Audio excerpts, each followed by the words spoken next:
प्रधानमंत्री नरेंद्र मोदी आज गुजरात दौरे पर रहे। धार्मिक कार्यक्रम और विकास परियोजनाओं के उद्घाटन किए गए। बिहार की राजनीति में मुख्यमंत्री चेहरे को लेकर हलचल बढ़ गई है। सियासी जोड़तोड़ और अंदरूनी बैठकों का दौर जारी है। मुंबई बीएमसी चुनाव से पहले भ्रष्टाचार के आरोप तेज हो गए हैं। सत्ता और विपक्ष आमने सामने आ गए हैं। भारत पाक के बीच सिंधु जल समझौते पर तनाव बढ़ता दिख रहा है। पाकिस्तान की मांग पर भारत ने कड़ा रुख अपनाया है। गणतंत्र दिवस परेड 2026 को लेकर सुरक्षा और तैयारियां पूरी हो चुकी है। इस बार सेना और वायुसेना की विशेष झलक देखने को मिलेगी। ठंड के कारण उत्तर प्रदेश में स्कूलों की छुट्टियां बढ़ाई गई है। कक्षा 1 से 8 तक स्कूल 15 फरवरी तक बंद रहेंगे। देश में चुनावी माहौल धीरे धीरे तेज होता जा रहा है। राजनीतिक दल रणनीति और गठबंधन पर काम कर रहे हैं। बीएमसी चुनाव से पहले नेताओं के बयान और तीखे हो गए हैं। आरोप प्रत्यारोप से सियासी तापमान बढ़ गया है।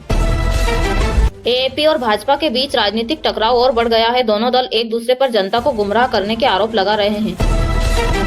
चुनावी वादों को लेकर राजनीतिक दल सक्रिय हो गए हैं। घोषणा पत्र की तैयारियां जोरों पर है।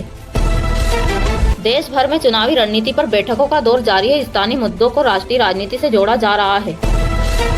जनमत सर्वे और राजनीतिक आकलन तेज हो गए हैं। 2026 के चुनाव को लेकर दल सतर्क नजर आ रहे हैं। 24 कैरेट सोने का भाव लगभग 1,40,460 रुपए प्रति 10 ग्राम रहा और 1 किलो चांदी का भाव भारत में लगभग 2,42,800 रुपए रहा। कड़ाके की ठंड के चलते कई राज्यों में स्कूल बंद है। ऑनलाइन पढ़ाई का विकल्प जारी रखा गया है। भारत और यूरोपीय देशों के बीच कूटनीतिक बातचीत तेज हुई। व्यापार और सुरक्षा सहयोग पर जोर दिया गया है। उत्तर भारत में शीतलहर और घना कोहरा बना हुआ है। मौसम विभाग ने ठंड और बारिश का अलर्ट जारी किया है। ठंड बढ़ने से सर्दी, खांसी और सांस की बीमारियां बढ़ रही है। डॉक्टरों ने अतिरिक्त सावधानी बरतने की सलाह दी है। कुछ इलाकों में स्थानीय तनाव की स्थिति बनी हुई है। प्रशासन ने सुरक्षा व्यवस्था कड़ी कर दी है। ठंड और कोहरे से फिल्मों की शूटिंग प्रभावित हुई है। कई प्रोजेक्ट के शेड्यूल बदले गए हैं।